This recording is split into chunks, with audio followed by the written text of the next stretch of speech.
You'll remember what we learnt in school. 30 days have September, April, June and November.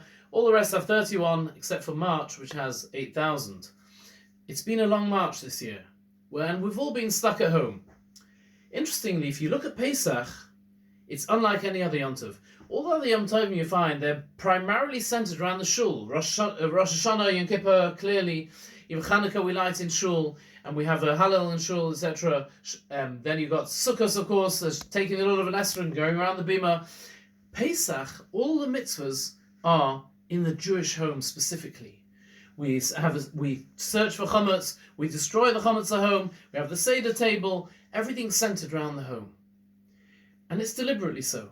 And in fact, what we find historically, if we look back to the origins of Pesach, the very first Pesach they had in Mitzrayim, Hashem told them, you shall not leave your homes, don't leave the door of your home until the morning. You're quarantined in your homes, and they had to stay in that last nail-biting night, just before the climax. They had to stay at home all night. And at home, that's where they ate the Korban Pesach, the matzah, the maror, for the very first time.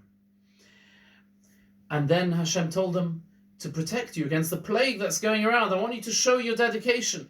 And he told them to put on the mezuzah of their house, on the doorposts of their house, he told them, I want you to put the blood. The blood will come from the Paschal lamb, which showed their dedication, by showing that they were willing to sacrifice in front of the Egyptians' eyes the deity of the Egyptians, the lamb, which was their god, and circumcision, which again risked their lives just before they're about to travel and run away, to be able to circumcise themselves, and that blood also got put on their doors. That's what saved them. Those doorposts are said to have replaced what came later as an altar in the temple. So the home becomes like a temple. The table of a person, the Seder table, becomes like an altar. We have been put into the same situation. We may be stuck at home, but we're transforming. Klal Yisrael are now transforming their homes. Everything that was in Shul and everything that was in the home is now conglomerated now just in the homes. We don't rely on Shul for our spirituality. Holy in Shul, but not in the streets, or holy in Shul, but not at home. Everything's come together. We're now putting together holy family life, holy looking after the family, looking after charity starts at home. Holiness in davening at home despite all distractions, and actually davening with our very best intent and kavanah. That is making our homes holier than they've ever been before in the history of Klal Yisrael. We've never been stuck in like this.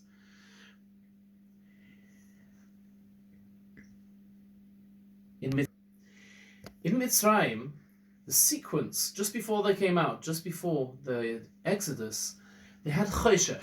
The 9th plague was Choshech, darkness. It was semi-darkness, it was very dark, but then it became even far darker, to the degree where they literally were frozen in place. They couldn't move for days.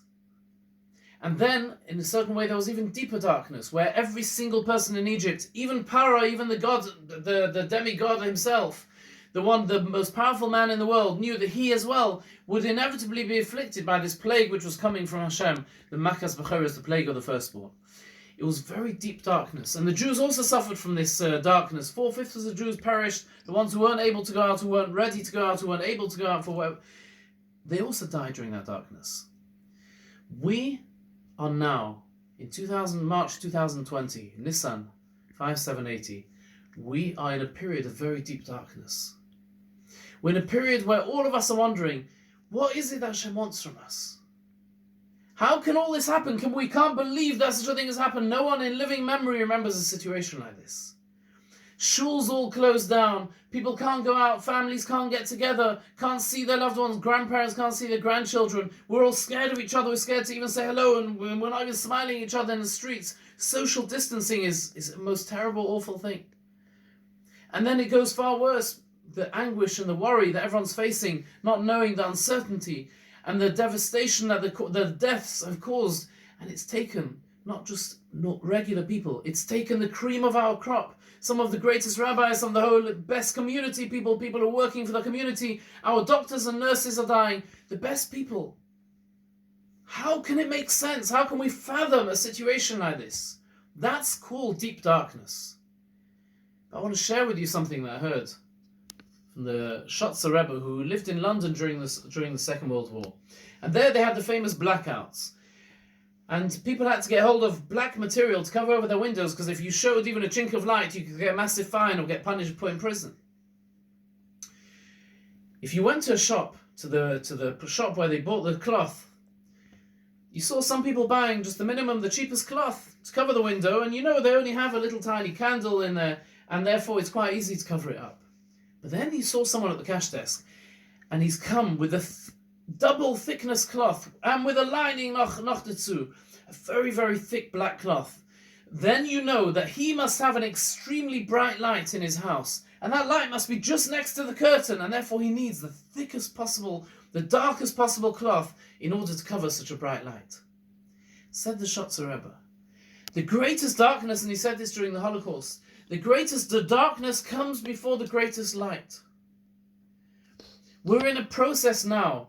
Things aren't happening by accident. And I'm not trying to explain why things happen, because we have no idea. We don't understand. In fact, we don't want to know. Because you know something, as my grandfather says, those who ask, why are you doing this to me, Hashem? I want all the answers. Hashem says, fine. You want the answers? Here, come. I'll take you to heaven and you'll get all the answers. But then, that's it. We don't want the answers, thank you, Hashem. We know that Hashem has the answers. We don't need them, because we know that He knows what He's doing. He's far cleverer than us. He has the span of all of history, and He's managed very, very well the world till now, and He'll continue to manage it well. But we are hopeful that we're ever closer now to the truly great light which is behind that very, very thick curtain which we're seeing now, that curtain of incredible darkness. We're coming to a situation. I just saw a photo someone took of the Azrieli Tower, which is a skyscraper in Tel Aviv, the heights of secularity, of economic success, of secular Tel Aviv. It's a landmark. And projected onto the Azrieli Tower this week, believe it or not, were the words in Hebrew, Shema, Yisrael, Hashem, Elokeinu, Hashem Echad. Who could ever have imagined such a thing? Tel Aviv, which was a city invented to be secular, now has on it, if for the whole of Tel Aviv see it, right in front of their eyes, and no one's arguing, no one's protesting, they all say, you know what, you're right. Clearly, Hashem is the king. Clearly, He's the boss. There's no getting away with it. We've got a tiny, tiny microscopic thing which you need a microscope which looks at it 150,000 times the size to be able to even see it. And then you see it looking just like a crown. And the word corona in Hebrew is the same numerical value as the words Hashem Yimloch Lo'olam Va'ed, which we say at the end of the Shira, which is the ultimate recognition that Kadosh Baruch Hu is the king, and he will be coronated, He will live and rule forever. That is what Corona is teaching the world at the moment. Why Hashem is doing it, but we can certainly observe the effects that it's having on the world, that people are realizing there's no one to rely on except Hashem. Nothing can protect us. The heads of state and the richest people, the poorest people are equally vulnerable. There is no cure currently and no vaccine which is proven. Testing is a complete shambles, and there's no getting away from it.